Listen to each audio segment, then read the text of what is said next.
Hey everyone. So, okay, I figured out what Sabina and sorry, for some reason I can't get this part to go. Okay, perfect. So I figured out what Sabina and Anju were saying in terms of how they solved this problem. So I'm going to talk about two ways to solve it. The first is what they did, and the second is the way I sort of poorly outlined at the end of class. So first, we have way one. And we know that this matrix A will have dimension m by n. And so in this case, that's 3 by 2. And so I can let the first column be represented by these variables x1, x2, x3, and the second be represented, sorry, that should be a 1, by these variables.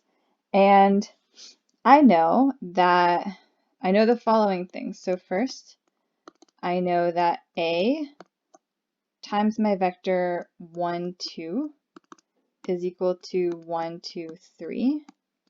And I know that A times 3, 4 is equal to 3, 2, 1. And so what we can do is use this information to create a system of equations and then end up solving for x1, x2, x3. And so what this would look like if I'm just focusing on this part, I would take my matrix A right here and I'd multiply it by 1, 2. So I would have 1 times the first column of A, x1, x2, x3. And I would add that to 2 times the second column, which we would have y1, y2, y3. And I know that that's then equal to 1, 2, 3. And I can translate that into the equations x1 plus 2y1 equals 1 and x2 plus 2y2 equals 2 and x3 plus 2y3 equals 3. And then I can do a similar thing with my second kind of set of given information.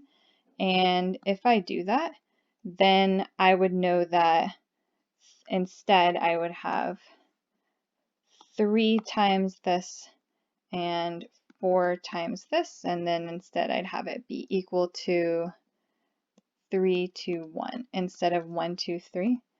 And that gets me the following equations: 3x1 plus 4y1 is equal to 3. 3x2 plus 4y2 is equal to 2.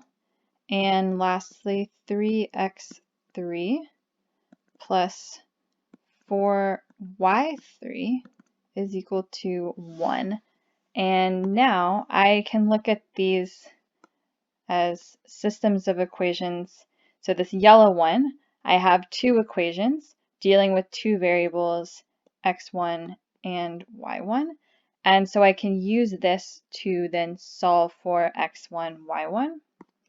And similarly, I can do the same thing down here for y2 and x2, and I can also do the same thing down here. And if I do that, then I will get the standard matrix that we saw in class. Oh, interesting. Okay. All right, I will sort that out later. We'll get actually, sorry, let me see if I can get that page to show up where I would like. Insert pages, blank page. Perfect. Okay. All right, so if I solve this, then I get this matrix A that we mentioned at the end of class, which would look like 1, 0, negative 2, 2, and negative 5, 4. And then I can take that and I can multiply it by 5, 6, which this is the second half of the question. So find the standard matrix T and use it to determine, the standard matrix for T and use it to determine T of 5, 6. And if I do that and I do this multiplication, then I get the vector 5, 5, 2, minus 1. Okay, so that's way 1. And if that way makes sense to you, if that's what you did, then perfect, use it, that's fine. But another way that I want to think about this, way 2, is to make the following observation. So if a vector, let's say v, is a linear, or can be written, sorry, vector v can be written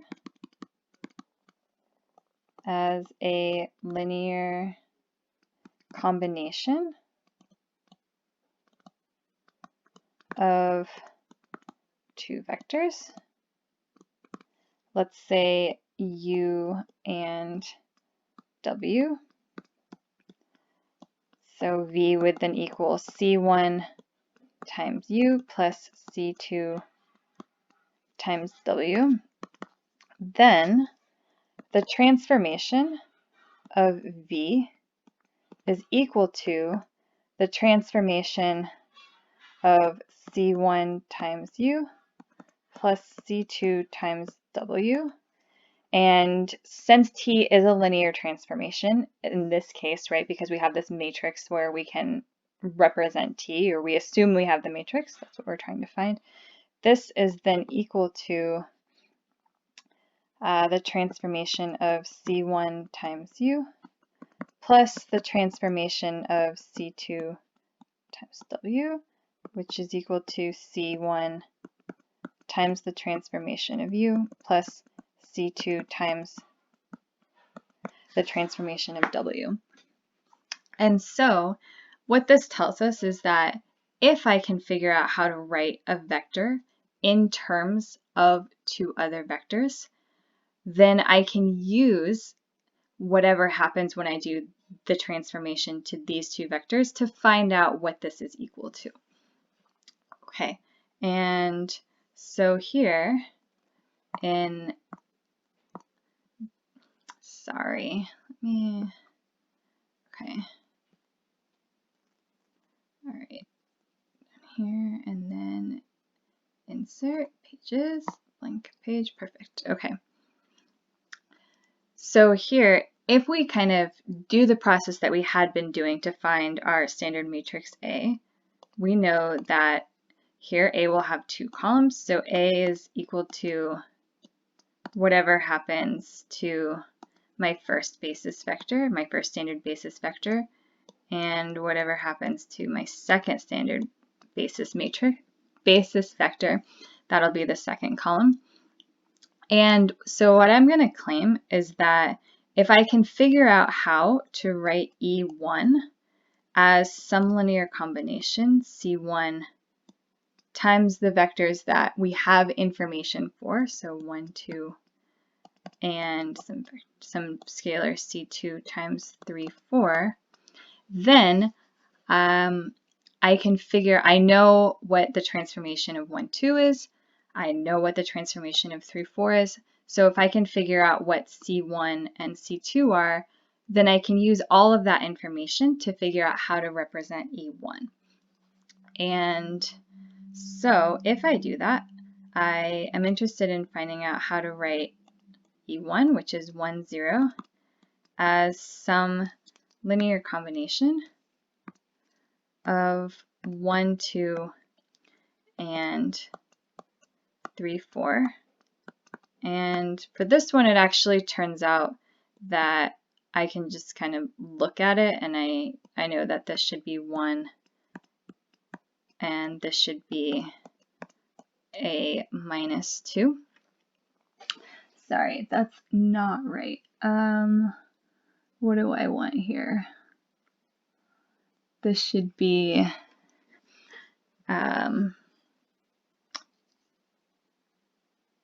sorry, this should be minus 2, and the second one should be 1. I'm sorry, minus 2, 1 times 3, 4. And yeah, I can kind of check off to the side. That would be 3 minus 2 equals 1 in the first coordinate, and then 4 minus 4 equals 0 in the second coordinate. However, if I couldn't just do that in my head, then what I would do is I would set up the augmented matrix 1, 2, 3, 4, 1, 0. That's the system that I'm trying to solve. And then if I row reduce it, I would end up with the following. I'd have a 1, 0, minus 2, and a 0, 1, 1. That's what the row reduced echelon form calculator would spit out. And so then I would know these coordinates, this minus 2 and this 1. Okay, but anyway, this tells me then, using this observation up here, this one, maybe here. Oops. Okay. This tells me then that if I want t of E1, it's equal to